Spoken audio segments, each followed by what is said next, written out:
எல்லோருக்கும் ஆமாம் எல்லோருக்கும் எப்படி அழைப்பீங்க அழைங்க பார்க்கலாம். இயக்குனர் எல்லாருக்கும் பிடிச்ச ரொம்ப காமெடி ஆக்டர். இதுக்கு மேல என்ன சொல்றது, இவரை பத்தி சொல்ல வேணாம், எல்லாம் தெரியலையே பார்த்துருப்போம்.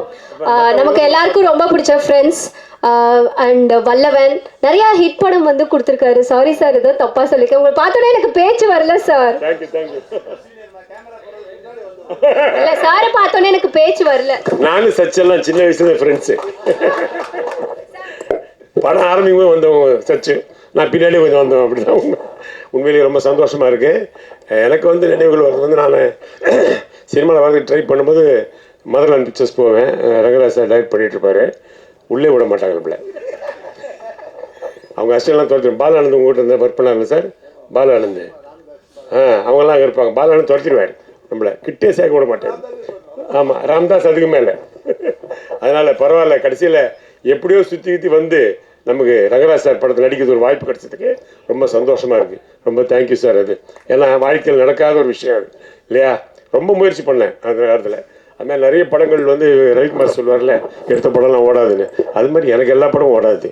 எந்த படத்தையும் பூஜையில் நின்றுடும் பாதியிலேயே. அது கூட பரவாயில்ல. பெரிய குடும்பம் ஒரு படம் வசனம் எழுதினேன், நம்ம ஜோக்கு சொல்கிறேன் நான். அந்த படம் டைரக்ட் பண்ண சொன்னாங்க ப்ரொடியூசர் வந்து, ஜெமினி கலர் ஃபிலிம் லேபரேட்டரி. நம்ம பண்ண மாட்டேன்னு சொல்லிட்டேன். ரவிக்குமார் கேட்டேன், என்னடா பைத்துக்காரா, நீ டைரக்டராக தானே வந்த, அப்படியே பண்ண மாட்டேன்னு சொல்கிறேன். இல்லை சார், என் படம்லாம் ஃபைனான்ஸ் மில்லு போச்சு. ஒரு படம் சென்சார் ஆகி பாண்டியராஜன் படத்தை நிறுத்திட்டாரு. 3 நாள் பூஜை நின்று போச்சு. அதனால் நான் பண்ண மாட்டேன். ஒழுங்காக நீங்கள் சம்பளம் கொடுக்குறீங்க, நான் பண்ண மாட்டேன் டைரக்ஷன்ட்டேன். திட்டினார் ரவிக்குமார் சார், முட்டாள். அவங்கெல்லாம் ஃபைனான்ஸ்லாம் நின்று போச்சு படம். ஆனால் இது வந்து யார் தெரியுமா company, Gemini colour film laboratory. Film வச்சுருப்பாங்கடா, காசு இல்லைனா கூட ஃபிலிம் இருக்குது, பிரிண்ட் அடிச்சு ரிலீஸ் பண்ணுவாங்க. அப்படி சொல்லி தான் தைரியம் கொடுத்தா டைரக்ட் பண்ண சொன்னார். எனக்கு ரொம்ப சரி, அதுவும் டைரக்ட் சொல்கிற கரெக்ட் தான் ரவிக்குமார் சொல்கிறாரு. ஒரு சந்தோஷமாக போய் டைரக்ட்லாம் பண்ணலான்னு டிஸ்கஷன்லாம் பண்ணி ஜெயராம் மீனாங்கெல்லாம் அட்வான்ஸ் கொடுத்து, மணிவண்ணன் விவேக்கெல்லாம் அட்வான்ஸ். முதல் நாள் ஷூட்டிங் ஒரு 3 ஷாட் எடுத்திருப்பேன். ஒருத்தன் வந்தான், ஷூட்டிங்கை ஸ்டாப் பண்ணுறான்ட்டான். என்னடா பெப்சி பிரச்சனையான்னு கேட்டேன். அதெல்லாம் ஒன்றும் இல்லை சார், ஃபிலிம் இல்லைன்ட்டு போயிட்டான். இது யாராவது கேள்விப்பட்டிருக்கோம் அது மாதிரி. அப்போ மணிவண்ணன் சார் சொல்கிறாரு, ரமேஷ் கண்ணா, ஃபிலிம் கம்பெனிலேயே ஃபிலிம் இல்லைன்னா நீ எல்லாம் எப்போரா டைரக்டராக. அதான் உண்மை. ஆனால் கடைசியில் அஜித்தை இப்போ தலை சொல்கிற இயற்கை அவரை வச்சு ஒரு படம் பண்ண தொடரும்னு. அதுக்கு இளையராஜா இசையமைத்த ஒரே படம் அஜித் படம் தான். அதாவது சினிமாவில் நீ சினிமாவை நம்பி உழைச்சா நிச்சயமாக சினிமா ஒன்று கை கொடுக்கும். அது மாற்று கருத்தே கிடையாது. அதே மாதிரி எங்கள் செல்லுமணி சார் இருக்கிற வரைக்கும் எங்கள் தொழிலாளர்களுக்கும் சரி, டெக்னீஷியன் சரி, சினிமாவுக்கும் சரி ரொம்ப நல்லது. நீங்கள் இருந்துக்கிட்டே இருக்கணும், எங்களுக்கு வேறு வழி கிடையாது. ஏன்னா படைப்பாளர் தான் அவர் ஆரம்பித்தார் இந்த தொழிலை. இப்போ அவர் அதனால் படங்கள் நிறைய பண்ண முடியல பாவம். ஆனால் இன்றைக்கி வீடு கட்டுற அளவுக்கு எங்களுக்கெல்லாம் ஒரு வழி போகிறத்து இருக்கார். அதனால் அவருக்கும் தமிழக முதல்வருக்கும் உதயநிதி எல்லாருக்குமே துணை முதல்வருக்கு நன்றி தெரிவிச்சுக்கிறேன். ரொம்ப முக்கியமான விஷயம், சினிமா சின்ன படங்கள் ஓடணுன்னா சின்ன படங்களுக்கு சின்ன தியேட்டர்கள் தேவை. அதை நாங்கள் ரொம்ப காலமாக செல்வமணி சார் சொல்லிட்டுருக்காரு. அது உண்மை. ஏன்னா 200 ரூபா 300 ரூபா கொடுத்து டிக்கெட் பட முடியாது. ஆட்டோ ஓட்டுறவங்க, ரிக்ஷா ஓட்டுறவங்க, ரோட்டில் கடை வச்சுருக்கவங்க எப்படி பார்ப்பாங்க? அவங்க அந்த காம்ப்ளெக்ஸ்குள்ளே போகிறதுக்கே பயப்படுறாங்க. ஏன்னா மாடலர் காம்ப்ளெக்ஸ் எல்லாம் ஸ்டைலாக போகிறான். அப்புறம் உங்களுக்கு பார்க்கிங் விட்டால் 3 படத்துக்கு டிக்கெட்டு பார்க்கிங்கில் வாங்கி போயிடுறான். அதில் 3 படம் பார்த்துக்கலாம். அப்புறம் அந்த காலத்தில் நீங்கள் பார்த்தீங்கன்னா சஃபையர் தியேட்டர் இருக்கும், பெரிய தியேட்டரு, பக்கத்துலேயே சன் தியேட்டர் இருக்கும், நம்மள மாதிரி ஆளுங்க பார்க்குறதுக்கு. தேவி பேரடைஸ் சாந்தி இருக்கும், பக்கத்துலேயே பிளாசான் சந்தில் ஒரு தியேட்டர் இருக்கும், பேரகன். இந்த பக்கம் பெருசாக கேசினோ இருக்கும், பக்கத்தில் கெய்ட்டின்னு ஒரு தியேட்டர் இருக்கும்.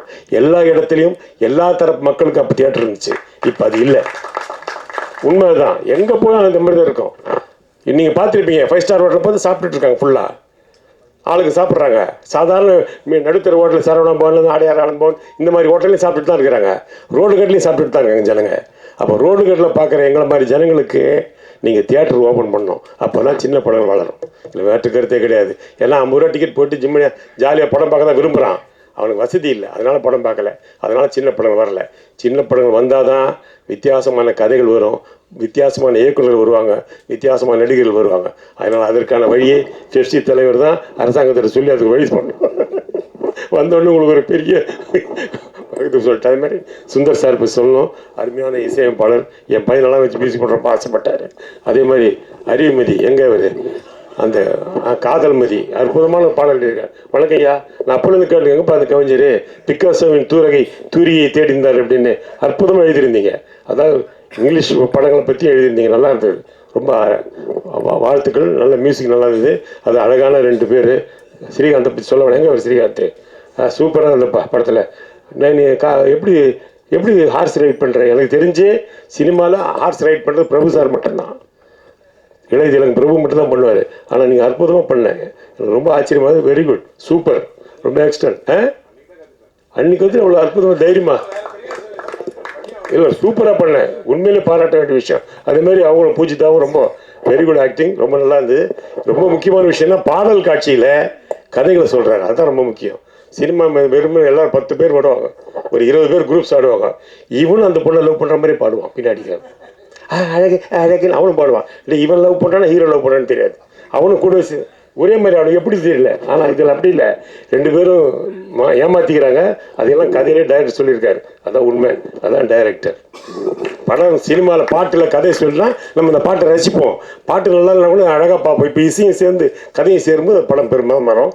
நிச்சயமாக அந்த படம் மாபெரும் வெற்றி அடையும். கொஞ்சம் காதல் கொஞ்சம் மோதல் நிச்சயமாக ஒரு அற்புதமான படம். ரொம்ப நாள் எடுத்தாங்க, ரொம்ப நாள் டைட்டிலே சொல்லலை நீங்கள். இல்லை சார், படம் முடிவுன்னு டைட்டில் சொல்ல, அது ரொம்ப முக்கியமான விஷயம். எனக்கு பிடிச்ச நடிகர் டெல்லி கணேஷ் அவர்கள் இழந்தது ஒரு மாபெரும் துயரத்துக்கு இருக்கிறது. ஏன்னா அவர் அற்புதமான நடிகர். அதுமாதிரி KR விஜய் மனம் நடித்தேன். படம் கொஞ்சம் காலம் ரொம்ப நாள் கழிச்சு தான் டைட்டில் சொன்னாங்க. அப்புறம் ரொம்ப நாள் யோசிச்சாங்க நினைக்கிறேன் டைட்டிலுக்கு. அப்போல்லாம் யோசிக்காதீங்க சார், இப்போல்லாம் யோசிக்கிறது இல்லை யார். பழைய படத்தை பராசக்தி, காதலுக்கு நேரமில்லை, அப்படி பழைய படத்தை டைட்டில் அழகாக வச்சுட்டு போயிடுறாங்க. டைட்டில் திங்க் பண்ண கூட டைம் இல்லை டைரக்டர்கள். இப்போ அதான் உண்மை. என்ன ஆகுது தெரியுமா சார், அந்த பழைய படம் அந்த காதலுக்கு நேரமில்லை சொல்லி பராசக்தின்னு சொல்லும்போது அந்த படம் தான் ஞாபகம் வருது. உன் படம் ஞாபகம் வர மாட்டேங்குது. அதான் உண்மை. பழைய படங்கள் ஏன் டைட்டில் வைக்கிறீங்க? புதுசாக டைட்டில் வைங்க. அது ஒரு வழி பண்ணுங்கள் தயவுசெய்து. இந்த டைட்டில் பிரச்சனை அந்த காலத்துலேருந்து இருக்குது, இன்னும் இருக்குது. அதனால் நல்ல படங்கள் எடுத்து நல்ல திரைப்படம் கொடுக்கணும். அதுக்கு வந்து சின்ன படங்கள் வாழணும். அதான் உண்மை. அதுக்கு ரங்கராஜ் மாதிரி டைரக்டர் சார் மறுபடியும் வரணும். தேங்க்யூ, நன்றி.